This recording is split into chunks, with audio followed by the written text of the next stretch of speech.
some post office failures and some customers wins. So, um, hey, thanks for joining me tonight. We're going to just talk about some customers, how good they are, and the post office failure. So, here lately, we've had a lot of problem with the post office. Packages are getting sent places, the wrong places, and they keep going from one location to the next. Um, and it's very frustrating. I try my best to ship out packages the same day that orders come in when possible. A lot of times I'll make a special trip to town just to make sure that a package goes out. I could just give them to my mail carrier, but when I give them to my mail carrier, a lot of times they're not going to actually go out in the mail to the next day. When I order something online and I'm excited to get it, I'm really happy when it shows up quickly. And so I used to ship my packages priority mail. Um, it just got so expensive, and I switched to just shipping, what is it, first class or whatnot. And it got there just as fast 9 times out of 10. 9 times out of 10, if you ordered a package and I got it in the mail, most places would have it in 2 days. Some places would have it in 3 days. So I've been shipping through the post office for over 10 years. Never really had any major problems. But here the last few months, it has been not good. I know that a lot of people have switched carriers, have moved to the USPS, and put her on the spin cycle, I guess. Sorry, people spamming comments already. Um, so, anyways, I wanted to take time to say thank you for my customers, and thank you to like Suzanne. Um, I hope it's Suzanne. I shipped her a package out. Somehow her address got messed up, and it was undeliverable. So I contacted her, let her know that it was undeliverable, checked the address. Well, somehow the wrong address got on the order. And anyways, we're going to get her knife. It's just going to take a little bit longer. And then I believe it's Matthew. Matthew ordered a knife February 24th, I think. And his knife went all over. And I think he reached out to me. I checked his tracking. The package had gone from one place to the next. I talked to my postmaster. She's done a phenomenal job of trying to track down these packages and make sure that customers are getting their packages.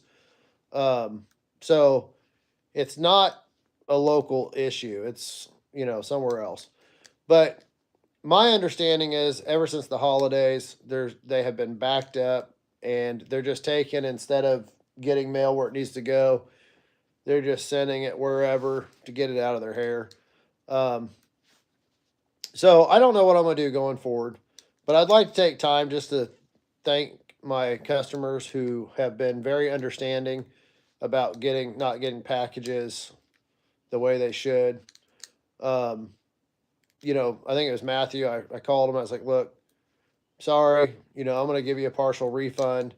And he's like, no, don't do that. And I'm like, well, I feel bad because even though it's out of my control when the package leaves my hands, I feel like I have a responsibility to my customers to make sure that they get what they paid for, and do what I can to, use carriers that are going to be reliable and trustworthy. Unfortunately, I'm not sure what I'm going to do going forward. Yeah, it is so messed up. I'm probably going to have to figure out how to offer different carriers, UPS or FedEx or whatever. Logistically, it makes it a little less convenient for me. Price wise, it's going to cost a little bit more, but sometimes I don't mind paying extra to make sure that I get what I want when I want as fast as I want it. So if you want to order a knife and you need it yesterday, let me know and I'll see what I can do to get it there. Send it back in time. Um, FedEx. Yeah, the problem is I'm out in the sticks, and so um, the good thing about the post office is it doesn't close until 5 here, and so I can get a package pretty late in the day, and I'm an hour and a half. I'm a good 45 minutes from any other carriers where I could drop packages off, um, and it just isn't practical to drive. I do a lot. I do a lot for There's a lot of times I just am making a trip to town to get that package to the customer one day sooner. Um, I wish that that's one of the downfalls to living out in the sticks. Um, your options are limited as far as shipping go. So, anyways, I appreciate. We have the most wonderful customers. We have the very best customers. They're just one. I'm very bad at doing impersonations, but I would give a real good Trump impersonation right now about how wonderful my customers are. And I'm thankful that the people who are supporting our family, they care about our business. They care about my business. They care about, they understand that, when I have to ship a package back out or if whatever, it costs money. And at the end, it cuts into the profit at the end of the day. Um, Good news, we now have soap on the site. Um, where's your site? It's mtknives.net. My wife she's made soap ever since she was in school, and she makes the best soap in the world. And I'm biased, but I love her soap. And so we had a soap business for many years, and then it got too much for my wife with the homeschooling and the kids and just everything, and just she asked me a few years back. She's like, I don't think I'm going to quit the soap business. I'm like, hey, whatever. And anyways, here she wanted to get back into it, so she's hit it hard. We have lots of soap on the site, and she's got a lot more coming. She's been working pretty hard to get some new flavors, whatever you want to call it. I'm a big fan of we have a soap called the Manly soap, and I don't remember exactly what all's in it. You can look it up. I think it's patchouli, and she'll tell you in the comments. But we got some comfrey soap, and it's really good soap. And when she quit making it, and we ran out at home, like it's just hard to go back to any other kinds of soap when you get used to good stuff. It's like anything. So I had a guy come today, and we did a private class. He's made quite a few knives, but he wanted to come and learn some stuff, learn how I do things, and help improve his process. And so that was fun. We ground a couple knives, taught him how I grind knives, which I freehand grind. A lot of people use work rest, and they're using jigs and stuff like that.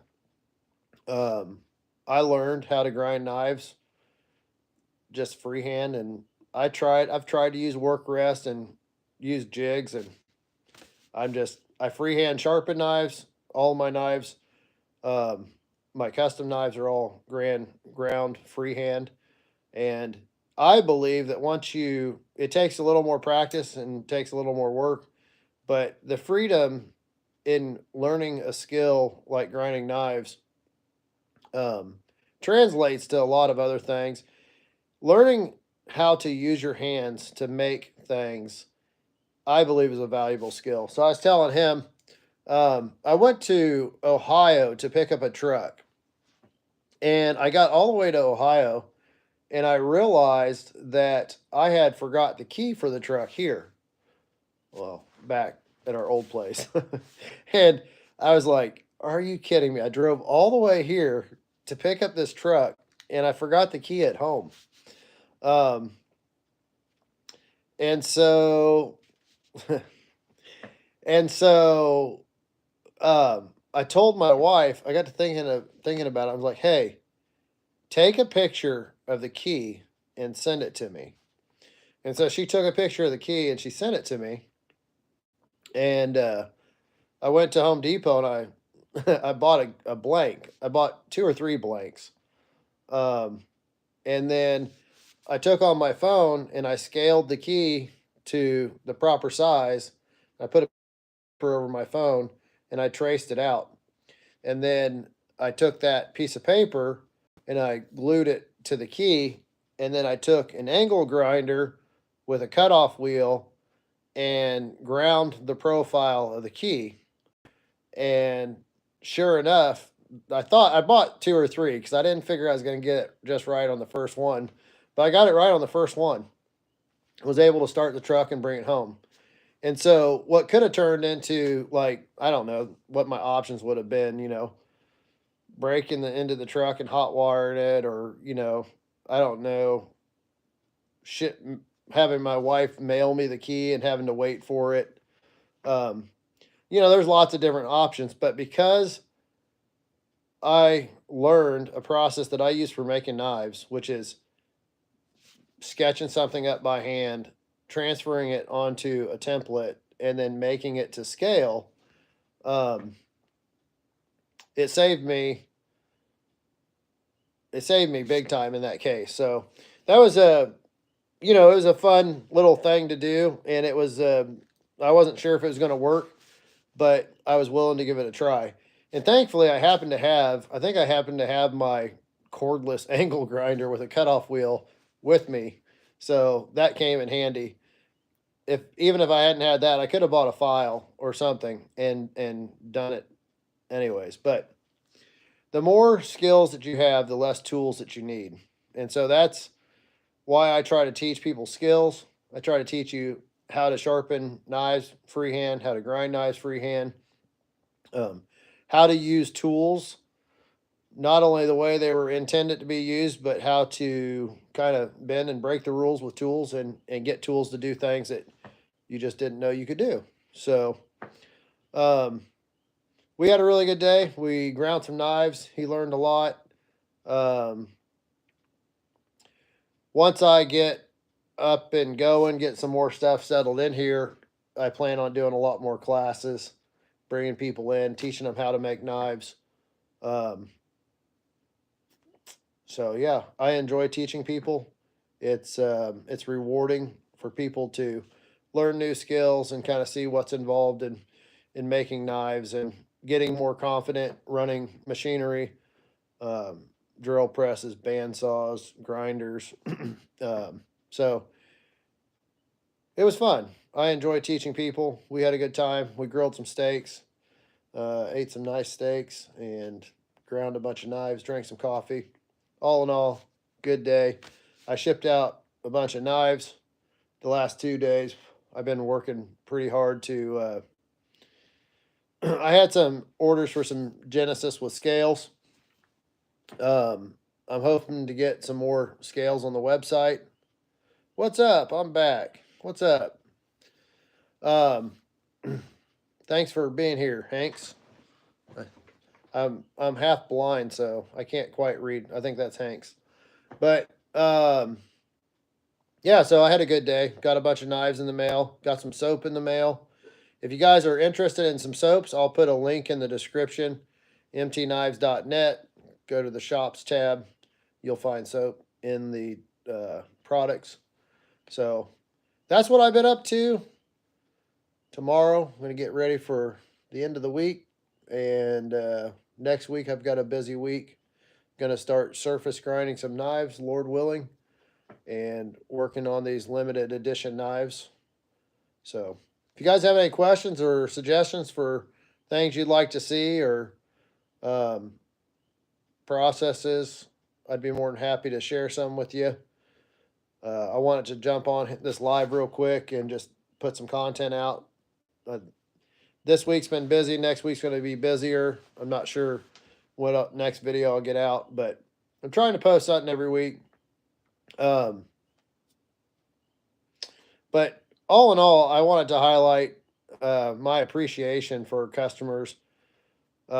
We have some really good customers, and I'm just thankful for the people who support our business, to help support my family, making it possible to live the American dream. You know, it's funny because what a lot of people don't see, a lot of people, they hear you work for yourself and think, oh, it'd be nice, and it definitely is nice, but it doesn't come without its own share of troubles. There's a lot to be said about punching a time clock and knowing that you're getting paid at the end of the week, or at least have a pretty good, the odds of you getting paid at the end of the week are good, whether or not you broke something, or, sometimes when you work for yourself, you end up losing money. Um, I was talking with a machinist friend of mine, and he was talking about one day he went into work and crashed his mill and broke like I forget what he said. It was like a $250 bit.